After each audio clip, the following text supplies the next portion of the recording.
하나님의 말씀은 사도행전 20장입니다. 사도행전 20장 17절 말씀.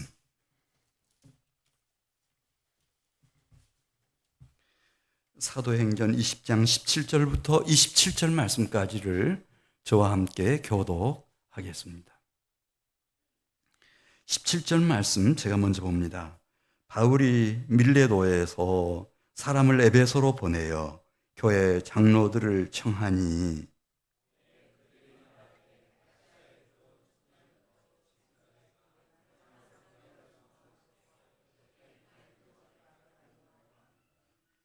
곧 모든 겸손과 눈물이며 유대인의 관계로 말미암아 당한 시험을 참고 주를 섬긴 것과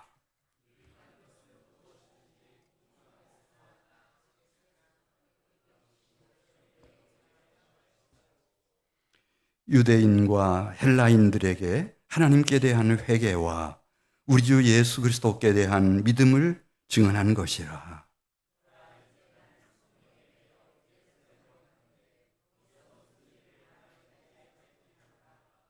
오직 성령이 각 성에서 내게 증언하여 결박과 환난이 나를 기다린다 하시나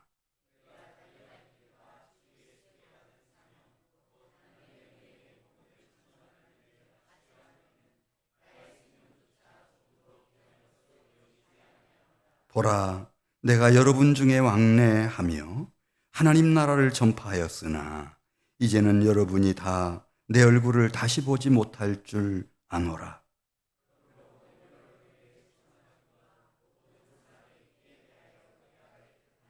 27절입니다. 이는 내가 꺼리지 않고 하나님의 뜻을 다 여러분에게 전하였습니다.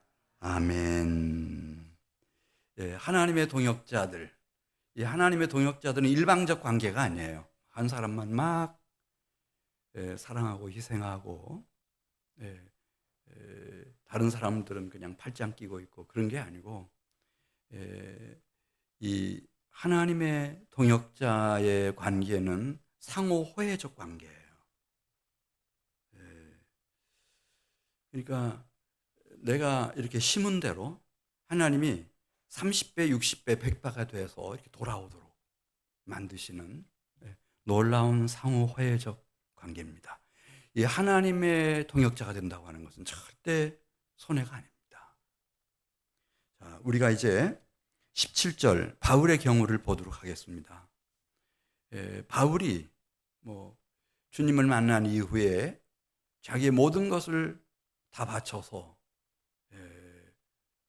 이렇게 사람들을 주님께로 이끌었고 이제 가는 곳마다 교회를 세워갑니다. 우리 생각에는 너무나 일방적으로 이 바울이 희생을 너무 크게 치렀다 이렇게 생각할지 모르지만은 이제 그가 1차, 2차, 3차 전도 여행을 마무리하면서 이제 밀레도에서 에베소 교회 장로들을 초청해 가지고 모이는 그 모임에 보면 그렇지 않습니다. 물론 이 바울이 자기 전부를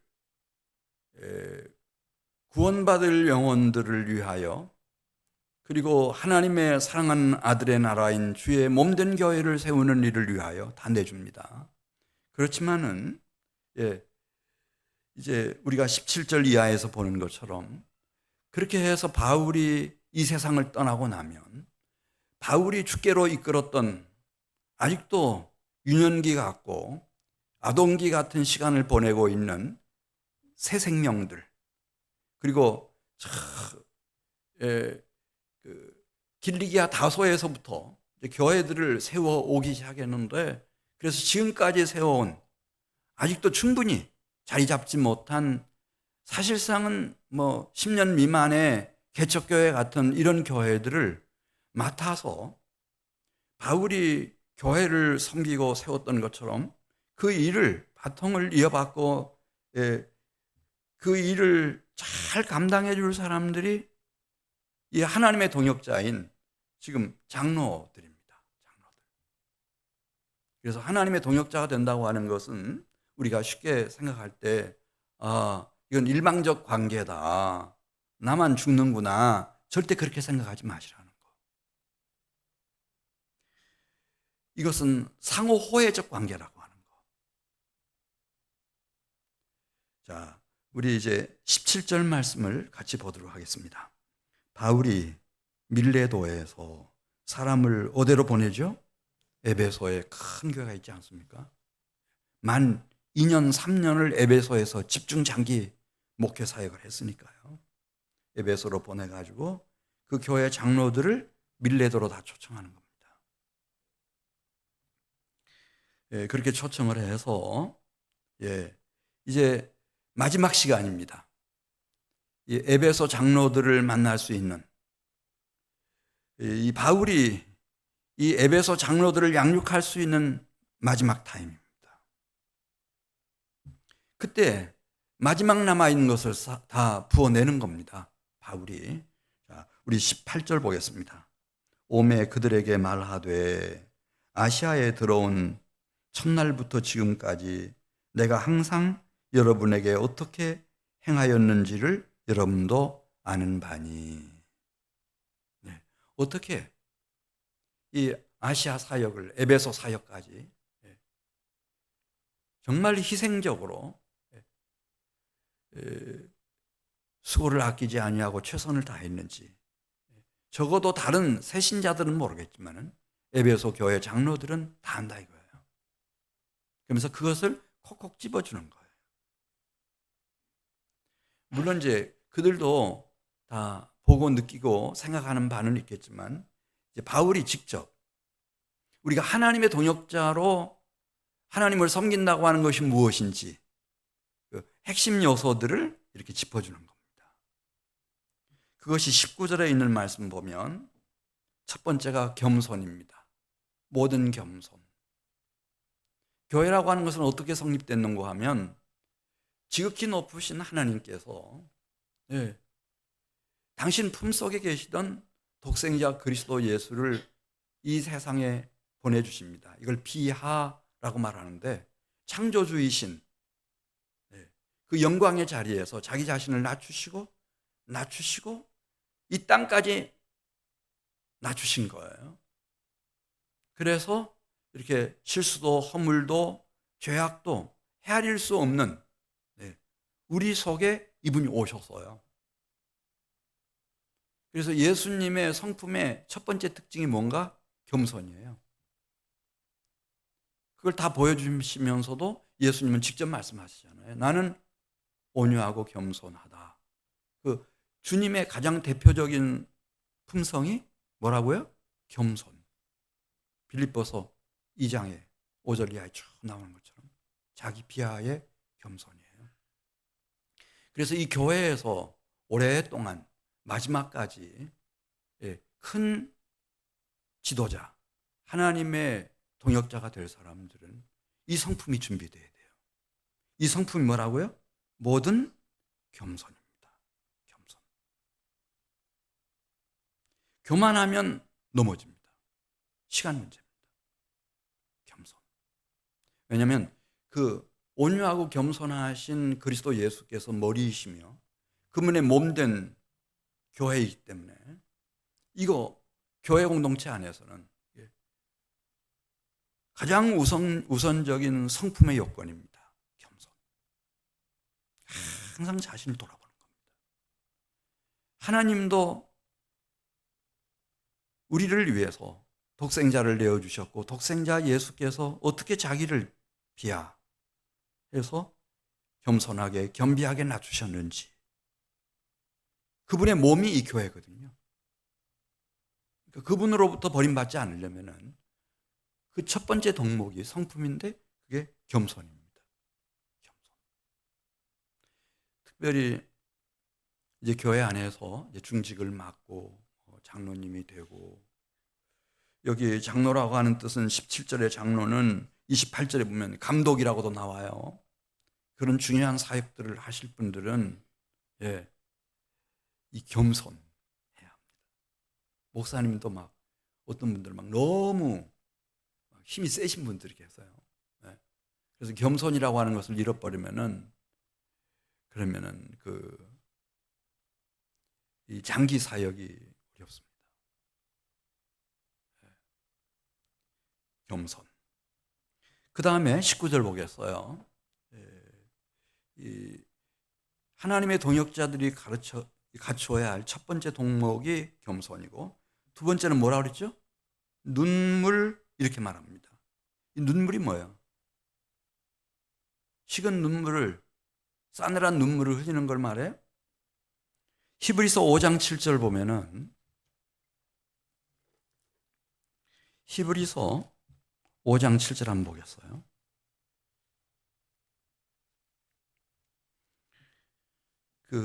여기 눈물이라고 하는 것이 무엇인지 예수님의 눈물을 이제 예로 들어서 설명하고 있어요. 우리가 하나님의 동역자로 한 생애를 살아낸다고 하는 것은 눈물이다. 눈물. 이 눈물이 무언가? 히브리서 5장 7절 같이 읽습니다. 그는 예수 그리스도는 육체에 계실 때에 자기를 죽음에서 능히 구원하실 이에게 무엇을 올렸다고 그랬죠? 심한 통곡과 눈물로 간구와 소원을 올렸고 그의 경건하심으로 말미암아 그 기도가 들으심을 얻었느니라. 예, 기도와 간구의 눈물, 통곡의 기도의 눈물, 기도를 말하는 겁니다. 눈물의 기도, 통곡의 기도, 심지어 예수님까지도. 그래서 우리가 세상에서 무슨 국회의원이 된다, 대통령이 된다, 그럼 그 방식을 따라가면 되는 거예요. 그러나 하나님의 동역자로서 하나님이 사랑하는 그 아들의 나라, 이 교회 공동체 안에서 우리가 장로든 감독이든 또 중요한 운영위원이 돼서 하나님이 맡겨주신 그 분야에서 우리가 아름답게 사역을 해나가려면 이게 눈물의 기도, 통곡의 눈물의 기도, 이거 있어야 합니다. 특별히 사역자들은 제가 볼 때 이거 없으면 불가능합니다.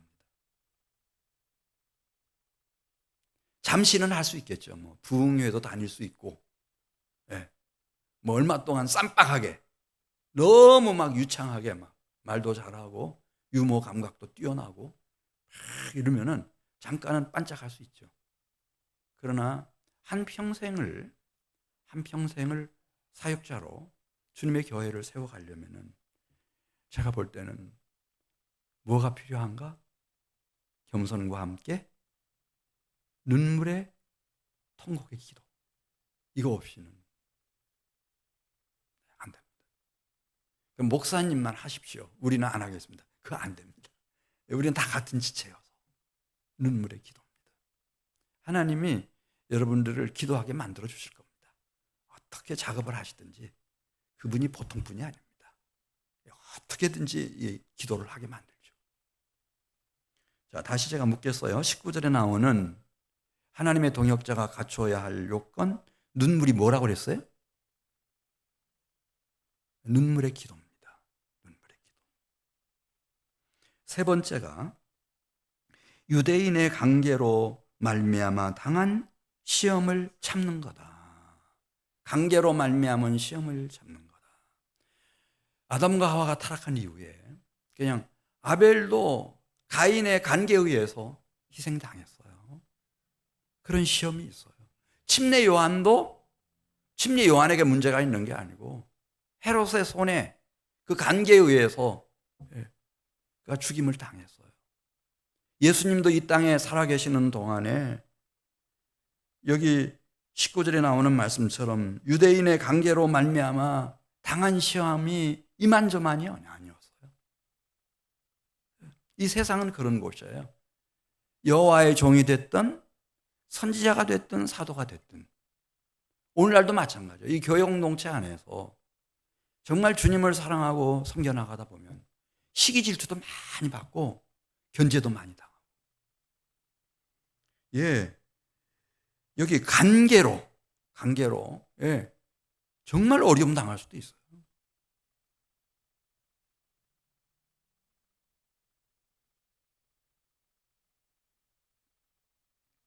저도 잘 몰랐는데 그 교회 그 목사님이 작은 아버지라고. 그 권사님 내가 우리 교회 오셨어요. 바로 옆에서 오신 거예요.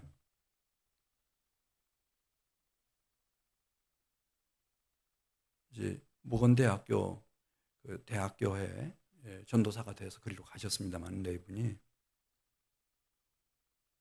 근데 그 목사님을 감옥에 집어넣은 사람이 누군가 설명을 하는데, 아유, 그 작은아버지 목사님이 이렇게 다 복음 전해서 다 양육해서 장로로 다 세우고 중요한 책임을 맡겨줬는데, 그 은퇴할 때 되신 70세 되신 목사님이 교도소에 가 있다가 나중에 무혐의로 풀려나왔지만 그러셨잖아요. 교회 안에도 다 그런 게 있어요. 그래서 이걸 참아내지 않으면 안 된다는 거예요. 자, 19절 말씀 보겠어요. 모든 겸손과 눈물이며 유대인의 관계로 말미암아 당한 시험을 박차고 나가면 안 되고 이걸 마지막까지 잘 참고 견뎌내야 되는 거예요. 이 시험을 통과해야 돼요. 그래야 하나님의 동역자가 되는 거예요. 마지막까지. 그리고 19절 마지막에 보면 하나님의 동역자는 마지막까지 누구를 섬기는가? 한 분? 여기 주는 지금 예수님에게는 하나님을 말하는 거고요. 하나님 한 분만 섬기는 거예요. 하나님 섬기는 일을 다 이루었다. 그렇게 하시고 그분이 임종을 하시죠. 우리도 마찬가지예요. 하나님의 동역자들은 왜 하나님의 동역자들이라고 하는가 하면은 마지막까지 주님을 섬기는 거예요. 할렐루야. 변치 아니하고 일편단심으로 주님을 섬기는 거죠.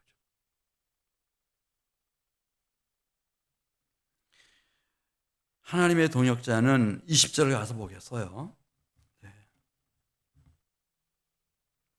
그러면서도 이제 하나님이 맡겨주신, 예를 들면 가정 안에서도 내가 어머니다, 아버지다, 가장이다. 그러면 하나님이 맡겨주신 가족들이 있고, 또 교회 안에서도 뭐 셀 내가 목자일 수도 있고, 또 교회 학교 교사일 수도 있고, 또 뭐 우리 전도사님이나 목사님들은 실버대학을 맡을 수도 있고, 청소년부를 맡을 수도 있고, 청년대학부를 맡을 수도 있고. 그때 20절에 있는 말씀을 보겠습니다. 20절에 있는 말씀을 보면은 이 사람이 떡으로만 살 것이 아니라 하나님의 입으로 나오는 무엇으로 산다고 그랬죠? 모든 말씀으로 산다고 그랬어요. 이게 말씀이라고 하는 것은 생명의 떡이며 생명의 음료예요. 이걸 맡은 사람으로서의 본분, 정말 정직하고 정말 용기 있게 충성을 다해야 돼요. 말씀 앞에서 충성을 해야 되는 거예요. 근데 예를 들어서 여기 내가 좀 잘 지내야 되는 사람이 왔다. 그래가지고 성경과는 다른 얘기를 한다든지, 이 사람 앞에 좀 내가 잘 보여야 되겠다.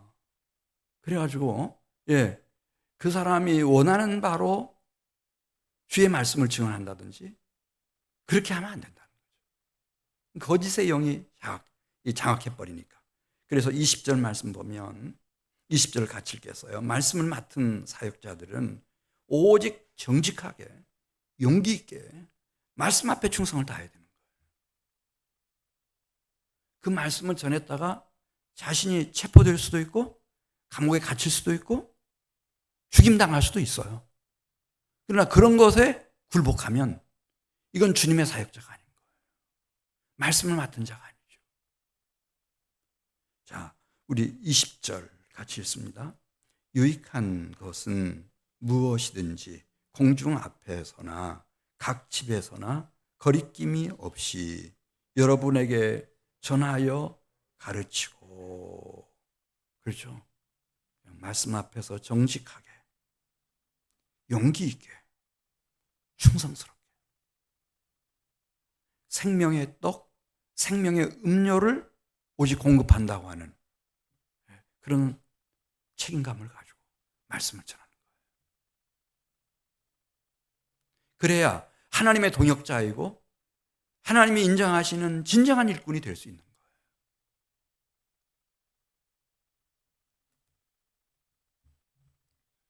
그러니까 우리가 무슨 일을 하든 무슨 계획을 세우든 하나님의 동역자들은 항상 그걸 생각하는 거죠. 성경은 주님은 무엇을 말씀하셨지? 이 대목에 대하여. 이걸 막 패스하면 안 되는 거예요. 그 누구라도요. 항상 물어야 돼요.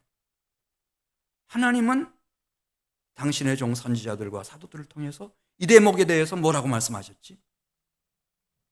이 말씀이 수정되는 거거든요. 그래서 21절에 있는 말씀을 보면 그 말씀을 가지고 사람들을 돕는데 유대인도 돕고 이방인 헬라인도 도와요. 21절에 나오잖아요. 정말 필요적절하게 정확하게 돕는데 이제 21절 같이 읽으면서 생각해 보겠어요. 유대인과 헬라인들에게 하나님께 대한 회개와 우리 주 예수 그리스도께 대한 믿음을 증언하는 것이라. 헬라인 이방인들은 하나님을 몰라요. 오늘 낮에 제가 말씀드린 것처럼 미지의 신, 알지 못하는 신, 신이 없다고는 할 수가 없어요. 있는 것 같아. 근데 그 신이 누군지를 모르겠어요. 그러니까 이 사람들에게 제일 필요한 것은 뭘까요? 회개. 지금까지 하나님을 떠나 있었으니까. 귀신을 섬겨왔으니까. 우상 숭배해왔으니까. 어마어마한 영적인 간음의 죄를 지금껏 지으면서 살아왔으니까. 이들에게 가장 필요한 게 회개예요. 회개를 촉구할 수 있는 말씀. 그다음에 하나님을 이미 아브라함 때부터 섬겨온 유대인들에게 필요한 건 뭐예요? 그리스도 예수께 대한 믿음이에요. 예수가 그리스도시다. 예수가 3일 만에 부활하셨다. 지금 하늘 보좌 우편에 하늘과 땅의 모든 권세를 가지고 계신 분이시다. 믿음. 그래서 회개를 촉구할 자에게 회개를 촉구하고 믿음을 갖도록 인도해야 할 사람을 믿음으로 인도하고 그런 말씀의 사역자. 진짜 정직하고 용기 있고 충성스러워. 그걸 절대 바꾸지 않는 거예요. 자기 이해관계 때문에 바꾸지 않는 거예요. 그래야 하나님의 동역자가 되고 이 땅에 하나님의 나라를 세워가고 주의 몸된 교회에 이 진리와 진리의 기둥과 터로 세워져가는 이 교회에 보배로운 일꾼이 될 수 있는 거예요. 이걸 기억하라는 거예요. 나 그렇게 지금까지 살아왔다는 거죠. 아시아에 와서 1차, 2차, 지금 이제 3차 전도를 마치고 예루살렘으로 돌아가는데 나 지금까지 그렇게 사역해왔다.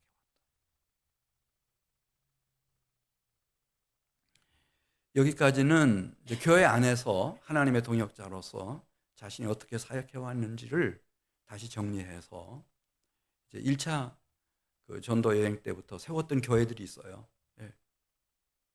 그 교회를 책임지고 있는 장로들에게 그대들도 이렇게 그대들에게 맡겨진 교회를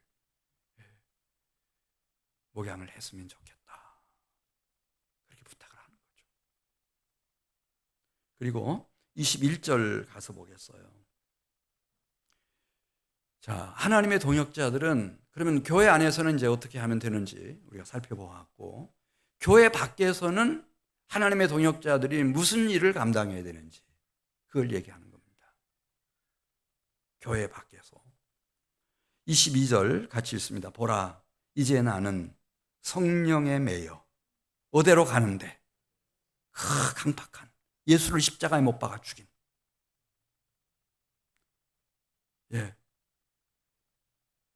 그리고 주께서 세우신 예루살렘 교회를 다 흩어버린 그 불모지 같은 사망의 음침한 골짜기 같은 예루살렘으로 간다는 거예요. 왜 예루살렘으로 찾아가나? 다시 22절을 읽습니다. 보라, 이제 나는 성령에 매여 예루살렘으로 가는데 거기서 무슨 일을 당할는지 알지 못하노라. 오직 성령이 각 성에서 내게 증언하여 알려주신 바에 의하면 예루살렘에 올라가면 거기서 결박될 거다. 결박된다는 게 무슨 뜻이에요? 감옥에 갇힐 거다. 그런 뜻이에요. 그리고 어마어마한 환난을 당하게 될 거다. 왜냐하면 이 바울을 진짜 발기려고 했으니까. 바울을 쳐 죽이기 전에는 암살단이 40명이나 먹지도 않고 마시지도 않고, 바울 죽이기 전에 그렇게 살벌한 예루살렘이에요. 23절 다시 읽습니다. 오직 성령이 각 성에서 내게 증언하여 결박과 환난이 나를 기다린다 하시나.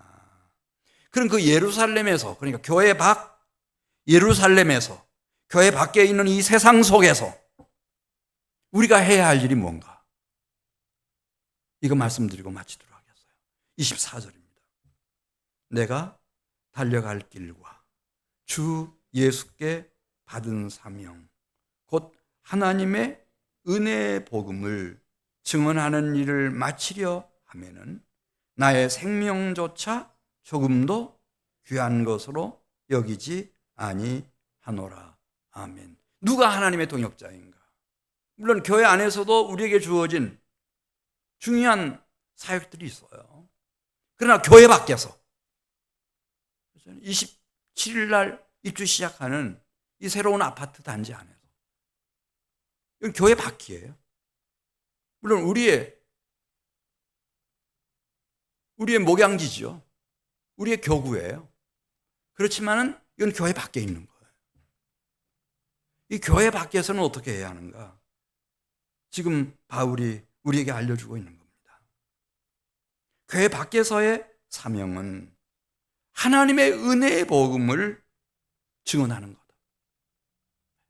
어떻게든지 혼신의 힘을 다해서, 지혜를 다해서, 내가 가진 것을 쏟아 부어가지고 나의 기도를 집중시켜서 하나님의 은혜의 복음을 마침내 증언하는 거예요. 이걸 할 수만 있다면 내 목숨까지라도, 생명까지라도 조금 더 귀한 것으로 여기지 않는다는 거죠. 이게 하나님의 동역자가 된 사람들의 사명감이에요. 이것 때문에 이 세상이 바뀌고 있어요. 그러니까 이 사명감에 불타는 사람들이 우리 한민교회 운영위원들이 돼야 돼요. 각 기관에, 각 부서에.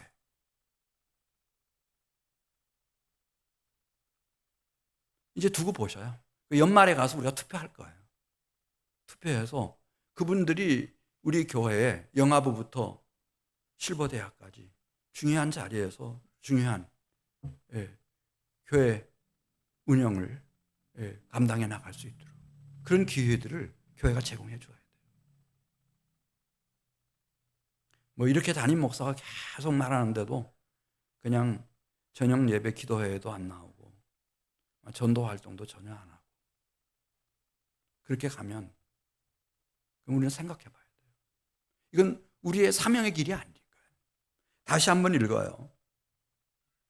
23절, 24절 같이 읽습니다. 오직 성령이 각 성에서 내게 증언하여 결박과 환난이 나를 기다린다 하시나 내가 달려갈 길과 주 예수께 받은 사명 곧 하나님의 은혜의 복음을 증언하는 일을 마치려 하면은 나의 생명조차 조금도 귀한 것으로 여기지 아니하노라. 아멘. 우리가 기도하는 것은 이거예요. 우리가 교회 안에서의 사명이 있죠. 그런 것처럼 교회 밖에서도 우리에게 주어지는 사명이 있는데 그 사명은 나의 목숨과 생명 이상으로 귀한 건데 그게 뭔가? 하나님의 은혜의 복음. 이 은혜의 복음을 전하는 거다.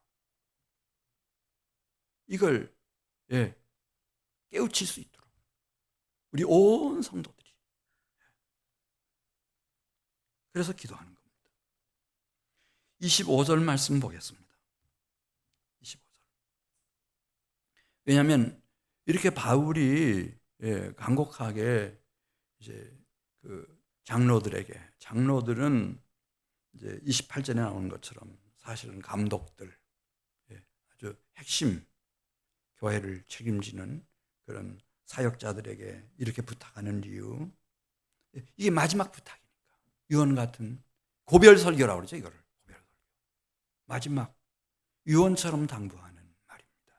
자기는 여기서 끝나니까. 자, 우리 25절 말씀 같이 읽습니다. 보라, 내가 여러분 중에 왕래하며 하나님의 나라를 전파하였으나 이제는 여러분이 다 내 얼굴을 다시 보지 못할 줄 아노라. 다. 그러니까 이 기도하는 바울은 알고 있어요. 이번에 예루살렘에 올라가면은 어떻게 자신이 결박당할 것이고 감옥에 갇힐 것이고, 네, 거기서 죽음의 환난을 당할 수도 있고, 하나님이 특별한 은혜를 베푸시면 내가 로마에 갈 것이고 로마에서 순교할 것이고, 그럼 이들을 다시 만날 수 있는 제2의 기회가 없는 거예요. 그러니까 지금 하는 얘기는 무슨 시시한 얘기를 하는 게 아니에요. 하나님의 동역자들이 이 땅에 있다. 그 이름이 생명책에 기록된 사람들.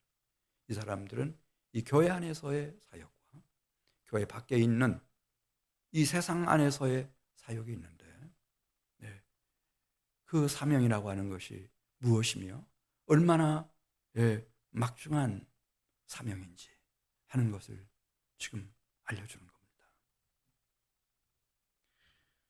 자, 27절 말씀 같이 읽고 마치겠습니다. 27절. 이는 내가 꺼리지 않고 하나님의 뜻을 다 너희에게 전하였습니다. 아멘. 네, 만일 내가 꼭 할 얘기가 있는데 그날 내가 이 세상의 마지막 날이고 임종하는 날이었어요. 근데 외국에 가 있어요. 아들이, 막내 아들이. 아주 얘기를 못했어요. 그러면은 이제 임종을 맞이하는 그 아버지의 심정이 어떠하겠어요? 내가 기회를 놓쳤구나. 27절에 있는 말씀을 보면은 이 땅에 하나님께서 하나님의 동역자들을 주셨고 그 동역자들은 하나님의 말씀을 맡은 자들이에요. 하나님의 은혜의 복음을 맡은 자들이에요. 이들은 하나님의 뜻을 따라서 지금까지 걸어온 사람들이에요. 이 사람들이 침묵하고 있으면 안 돼요. 그 대상이 내 막내 아들이 됐든 아니면은 내 친구가 됐든 아니면 새로운 아파트 단지에 입주하는 입주자가 됐든 하나님은 나를 하나님의 동역자로 세우실 때는 이 은혜의 복음을 전해주라고. 일단은 전해주라는 겁니다. 믿고 안 믿고는 그 사람 책임이니까 전해주라는 거예요. 전해줘야 우리의 책임과 사명을 완수한 것이 되는 거다. 그래서 27절 다시 읽습니다. 이는 내가 꺼리지 않고 하나님의 뜻을 다 여러분에게 전했기 때문에 모든 사람의 피에 대하여 나는 깨끗하다고 그랬어요. 내가 뭐 사람들 비유 맞추기 위해서 눈치 보면서 뭐 분위기 따지면서 할 말, 안 할 말 골라가지고 이렇게 한 게 아니고 적어도 이게 하나님의 말씀이라고 할 것 같으면 하나님의 은혜의 복음이라고 할 것 같으면 정확하게 나는 증언했다. 증언했다. 오죽했으면 침례 요한은 자기 자신의 정체성을 뭐라고 말했나? 나는 광야에서 외치는 자의 뭐라고 그랬죠? 소리. 왜냐하면 이 말씀을 가지고 태초에 하나님이 천지를 창조하셨고 히브리서 1장 3절에 보면 이 말씀으로 우주 만상을 주님께서 지금 통치하고 계시고 구원 역사를 다 이 말씀을 통해서 이루어가고 계시기 때문에 지금 이제 강남 중앙 침례교회에 계시다가 지금 침례신학대학교에 총장으로 오셨잖아요.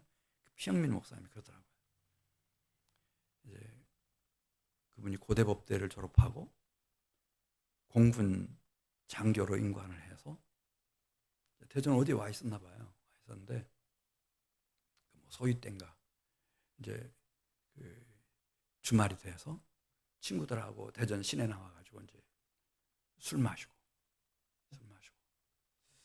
근데 마음이 많이 이렇게 공허하고 술집에서 나오다가 신발 밑에 뭐가 걸리더래요. 이 뭐지 하고 이렇게 보니까 그래 주워서 보니까 전도지였답니다. 전도지. 그걸 읽는 순간에 그냥 확 자기 심령이 사로잡혔대요. 예수님밖에 없구나. 이 땅에 예수님밖에 없구나.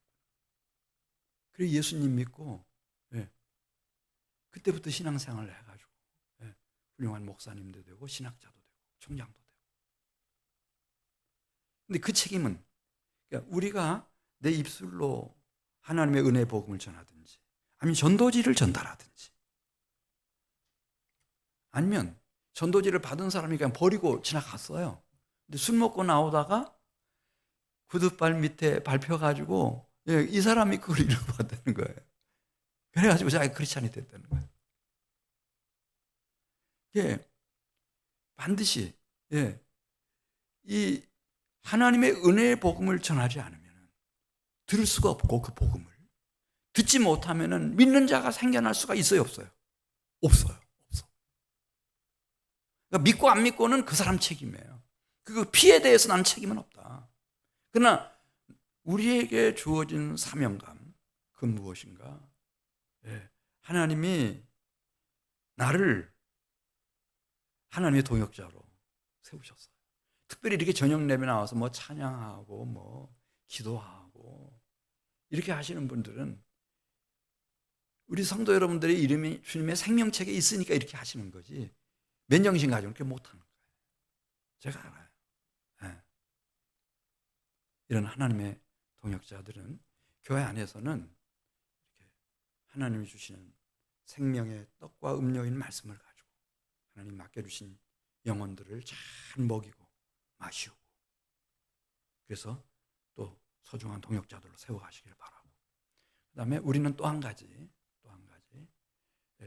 교회 밖에 있는 사람들에 대해서도 우리는 늘 관심을 가지고 기도하고 하나님의 은혜의 복음을 적어도 하나님 말씀하실 거예요. 이 새로운 아파트에 입주하는 사람들, 이 아파트 단지가 서 있던 그 가운데 한명교가 있었다고 하는 거 하나님 모르시겠어요? 거기서 우리가 얼마나 많이 기도했는데요.